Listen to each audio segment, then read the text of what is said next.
লন্ডনে একটি ব্যাগের মধ্যে পাওয়া গেল এক নবজাতকের মৃতদেহ।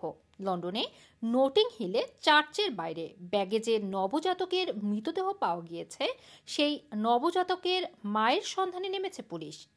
আজ মঙ্গলবার দুপুর 12টা 46 মিনিটে ট্যালবট রোডে অল সেন্টস চার্চের সামনে মরদেহ পড়ে থাকার খবর পেয়ে ঘটনাস্থলে ছুটে যায় পুলিশ এবং প্যারামেডিক দল।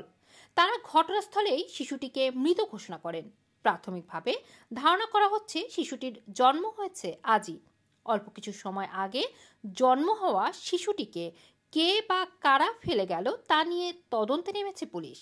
মেট্রোপলিটন পুলিশের সুপারিনটেন্ডেন্ট ওয়েন জানিয়েছে, এটি একটি অত্যন্ত মর্মান্তিক এবং দুঃখজনক ঘটনা।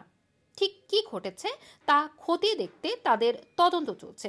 তারা এখন শিশুটির মাকে খুঁজে পাওয়ার চেষ্টা করছেন, যিনি সম্ভবত সদ্য সন্তান জন্ম দিয়েছেন। তিনি আরও বলেন, যদি আপনি শিশুটির মা হয়ে থাকেন এবং এই সংবাদটি শুনে থাকেন, তাহলে অনুগ্রহ করে পুলিশের সাথে যোগাযোগ করুন, কেননা আপনার চিকিৎসা প্রয়োজন। আপনি হয়তো খুব আতঙ্কিত, কিন্তু আপনার সাহায্য প্রয়োজন। আপনার স্বাস্থ্যগত সহায়তা খুবই জরুরি। আপনি চাইলে সরাসরি যে কোনো হাসপাতালে অথবা পুলিশ স্টেশনে যেতে পারেন। এই ঘটনার সঙ্গে কেউ জড়িত হয়ে থাকলে অথবা কোনো তথ্য জানলে 101 নম্বরে কল করে জানাতে বলা হয়েছে। রুমানা রাখি, রানা টিভি, লন্ডন।